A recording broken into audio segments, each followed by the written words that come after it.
I always made it a point to not let her see me or my wife in that type of situation. I mean, it's hard when you're doing it every day. What exactly was Bobby never meant to say that night? What secrets did he threaten to spill? And why did the industry's biggest power players fear he might seize a microphone and expose them? In the cutthroat world of superstar image control, even the slightest hint of unfiltered truth can send shockwaves of panic through the elite. But the real mystery lies in those missing minutes. I mean, it's hard. A 30-minute gap between Whitney's last phone call with her mother and the moment she was discovered unresponsive in her hotel suite. At 3:15 p.m., Sissy Houston heard her daughter's voice, calm and steady, with no sign of distress. Yet by 3:43 p.m., chaos had erupted.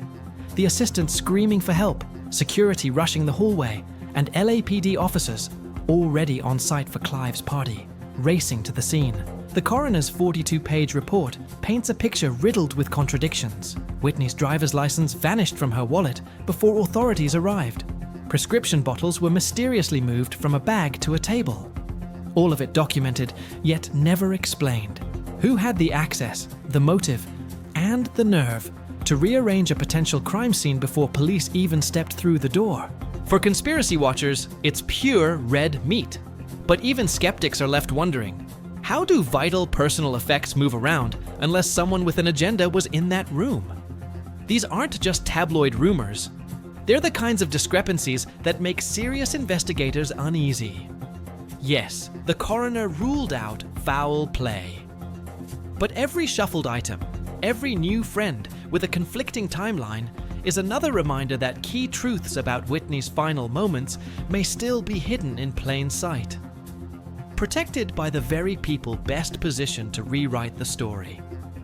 So what did Bobby Brown really mean when he said, "I blame myself for a lot of things"? Are we supposed to believe he was only talking about old fights, regrets, and missed opportunities? Or was it a veiled admission, a hint at the truth he couldn't say aloud? In Hollywood, silence buys power, and secrets are the real currency. Looking back, the behavior of those closest to Whitney feels less like grief and more like choreography, carefully staged to push Bobby further into the margins. And then there's the money. The whispers of Clive Davis's insurance plans, structures allegedly designed to ensure he profited whether Whitney soared or spiraled. Critics said this wasn't standard business. This was control at its most ruthless. Was Whitney still in charge of her own life? Or was she being managed down to every contract, every stage appearance, every party invite? Why did Clive's glamorous pre-Grammy party carry on downstairs while her family wept upstairs? Why did no one seem surprised that Whitney was left vulnerable, alone, surrounded by enablers in her final hours? Even after her death, the contradictions piled up. The industry elite kept dancing in designer suits while investigators combed through the suite above them. The media rolled out polished tributes and soundbites so quickly, it drowned out the harder questions before they could even be asked. It was the same old playbook. Flood the public with grief, bury the mess, and move on. Bobby's banishment from that party, was it just an insult, or the clearest sign that every second of that night's narrative had to be tightly controlled? And what about the eerie symmetry of what followed? Whitney gone. Then years later, Bobby Christina found in a bathtub, under hauntingly similar circumstances. Two women tied not just by blood, but by whispers of toxic relationships, and the same pattern of abandonment by those who should have protected them. Coincidence?